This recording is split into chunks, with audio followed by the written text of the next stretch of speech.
Look at that fucking cover. Oh. Hey guys. Kiriyama Sparta here with Sarah. Sarah. That was weird. It was. It seemed forced. Let's try it again. Nah. Hi guys, I'm Kiriyama Sparta. And this is Sarah. that was still shitty. Anyway. Practice saying my name. Comic book review time. Yay. Yay. We do have. If you can't tell, he's really excited. Well, me, you know, clearly, I'm always excited. You're an excitable person. Mm-hmm. I love this comic. Before we get to some of the other DC stuff, we always got to start with our tried and true before Watchmen. And if you couldn't tell from the zoom in at the beginning there, and by zoom in I mean I held it up against the camera, which is super high tech. which is super high tech. That's how we roll. Just rolling here. Rorschach #2. If you've seen my review of Rorschach #1, Your review. Bitch, please. our review, buddies. I fucking love that comic. No, you just love Rorschach in general. I do. Well, most of you guys love Rorschach. I mean, come on. Fucking Rorschach. That's all you really got to say. So, obviously, you know, I love this comic. I've already said that like 5 times. We haven't even gotten to it. Really, really good comic. I think I got a new favorite. Again, it seems to change a lot. Every week. Shut up. No judgment here. Anyway. Yeah. What did you think? I really liked it. Yeah? It was really good. Really, really good? Yeah. Once again, if you didn't see the first one, this is the same team that did my favorite Batman universe comic. Graphic novel, what have you. Brian Azzarello's Joker. They also did Noel, too. Batman, no, it wasn't written by Azzarello. That was a different writer. Same artist, though. No, it was just Liebermejo. He wrote and drew it. Oh, yeah, yeah. So, same artist. Same artist for that one. We'll give props to Noel. Noel's really good, too. But yeah, once again, when these two are teamed up, they fucking know their comics. Really, really good. Let's just jump right into it. So, as you can see from the cover, awesome. Rorschach staring at a plate of food. Blood makes a Rorschach symbol.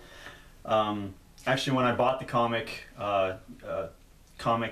store operator just put it right down. Like, I fucking love that cover. That was the first thing I said. Operator. And it's pretty good because when you get in the story, its first panel is the cover. More or less. I mean, it's sized down a bit. And there's a blood drop. And there's a blood drop, but really good. So yeah, we'll get right to the synopsis here. So obviously he's at a diner. I don't know where else you'd get that kind of thing. At home. And we're introduced to Nancy. They never actually say her name, but I had to look at her name tag. Didn't notice. So this is actually kind of neat. I like this. Apparently there is someone who actually gives a shit about Rorschach. It kind of showed at the end of the first one that he might have had some people who knew about him. I wouldn't call them friends so much as people acquaintances who saw him around a lot. Regular, yeah. So. You know, they're not really hiding the fact that either she really likes him or she wants to help him. Nancy. Both. She starts out, like, that's what the whole plate of food is. He's just kind of sitting there, and I guess normally he gets like 2 chili dogs, is what she said. And she's like, you know what, this is a better meal. And don't worry about it, I'll just charge you the normal, it'll be our little secret.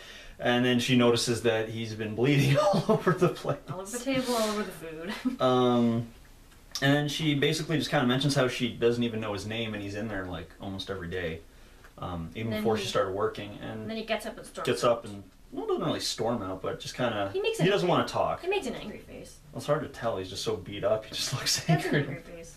I guess. And then we get Rorschach's journal.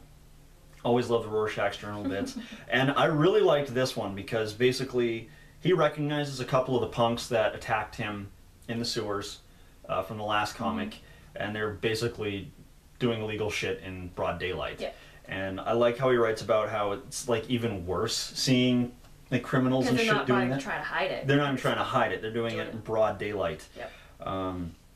And I really like this Rorschach doing his thing in broad daylight under the guys, because if you saw the last one, they were going to remove his mask, but crime Rawhead. I think this is. Well, they finally name. call him Rawhead in Yeah. this one. Even Rorschach says he called himself Crime, but found out his name's actually Rawhead. So Rorschach basically takes the brakes off a nearby, looks like a newspaper delivery van. Something like that. Something like that. Crashes into one of them. And then, of course, the other one's like, what the fuck? You know, checks out Rorschach's little note on the driver's seat. Starts freaking out because he realizes Rorschach's in the crowd there somewhere. Yeah. Starts Agitating the crowd, you know, waving a gun at them. And then you see a Molotov cocktail roll right by his feet. Yeah, it's a guy that's stuck underneath the car. And there's a guy stuck underneath the car. When it drove into him, he's still alive in a wall. Boom, sets him on fire. Yep. That was badass. That was really badass. That. That was the end of that guy. And then we actually get a really... I liked this scene where Rorschach's kind of writing in his journal about how the world really is. Yeah. How he's like, you know, people can try to deny as much as they want. The world is a cold place. And one thing that, I don't know if you noticed... He starts fucking up a lot here. Because he's extremely beaten up and he's holding his side a lot, so he's kind of, I'm assuming he's got a broken internal rib, bleeding or something, yeah. But he starts getting a lot more mistakes because there's blood all over the pages, so he's in rough shape. Yeah. But he's still plugging on. I liked that it was either that, or I actually thought that it might be like that was the last bit of him like being emotional. It was like having that realization that could be of how the world is, and he starts kind of fucking up typing, and well, I'm sure the bleeding doesn't help out. And then I like this line because he said there's two kinds of people. There's victims and me. Yeah. I like that. That was a really good so quote. Badass. He is fucking Rorschach. How could you not like Rorschach? He's like a teddy bear that'll fucking break your face. If you like teddy bears made of bricks. Yeah, teddy bear with like he'll just murder you if you're bad. If you're bad. That's a good moral for the children. Bad. So then of course we cut back to the one guy who got away, the guy who avoided being hit by a truck. Yep. Basically reporting to Rawhead. I just want to call him Crime, but whatever. His name's Rawhead. Rawhead. Basically, Rorschach's still alive. Fucking look at this shit. You drove a truck into the other guy. And Rawhead's like, no, he's dead. We beat him like half to death and then we set him on fire. He's not alive. There's no way he could survive that. And then he kind of talks back to Rawhead being like, well, you should have let us take off his mask. You don't know if he's dead. Rawhead, of course, loses shit, shoots him. And we kind of find out that they had some kind of military service together. Yeah, he mentions Nam. He mentions Nam, and I'm guessing that, if you saw in our last ones, Rawhead is called that because his face is really fucked up. Burnt. I'm guessing something happened to Nam. And he came back, kind of became a crime lord, and had his like platoon kind of... Yeah. That's what I'm kind of guessing. That's what I got out of it. Needless to say, he has a pet tiger, and he feeds the dead guy to the tiger. Sweet. I love how the tiger looked in this one, though. Oh yeah, it looked fucking... It looks awesome. One thing I will say about the art in this, the angles are so cool. They're not your standard just, front. Well, Lee knows his shit. He's right at someone. He's probably my favorite artist. Like he's really good. Every panel looks like an actual painting. Yes. We mentioned that before. There's another angle in here too that silly thing, but I really liked it because it's not the standard just flat straight on. It's a different set, which makes it more engaging for the reader. It really does, yeah. Then we cut to him getting into the diner again, and basically Rorschach being who he's got no food. He's run out of food and he's beat up and now he can't eat or anything. He basically wanders into the diner saying about no food. They want to kick him out, but Nancy takes him over to a different booth, a booth different from his normal seat. A booth in the corner. Booth in the corner. She wants to go help him out, give him some water, and then he basically pukes blood and passes out all over the table. Which I was like, oh, fuck, yeah, fair enough. Then, of course, we cut to, I guess she took him to the hospital. Which, once again, I kind of like this. It's sweet. It's sweet, yeah. It's probably the only sweet thing in this comic. It's very dark. Yeah. Wakes up in the hospital, decides to book it. As he's leaving, he notices Nancy's actually just checking in. She wants to look for him. To see how he's doing. To see how he's doing, and as soon as he sees that, he books it. She just misses him. He steals a bunch of hospital stuff, too. Yeah, I'm guessing some meds and some shit just to get him back on track. Then we cut to him talking about the Bard again, who I'd completely forgotten about. Yeah, I forgot about the Bard. But we also had a lot of Rorschach in There was a lot of Rorschach, yeah. Basically just explaining the Bard, and I think they kind of do a "Have you seen this man?" I think that's the Bard. Wanted posters. Wanted posters-ish. That's who it's supposed to be. So then, of course, since this is such a bright comic, we cut to a pimp asking his bitch where his money at. Working lady. Classy. Yeah. Gotta keep it classy. Woman of the night. Yes. Woman of the night. It's very mysterious. He's like, one day a week, you know, you're always you're always having a slow night, and like, where's my money? Where my money? That's more or less, yeah. More or less. Then we get a nice. I like this shot of Rorschach just coming in, and the shot of the innkeeper. And the innkeeper sees him, and then immediately just cowers. He's like, "Oh fuck, not Rorschach." Yep.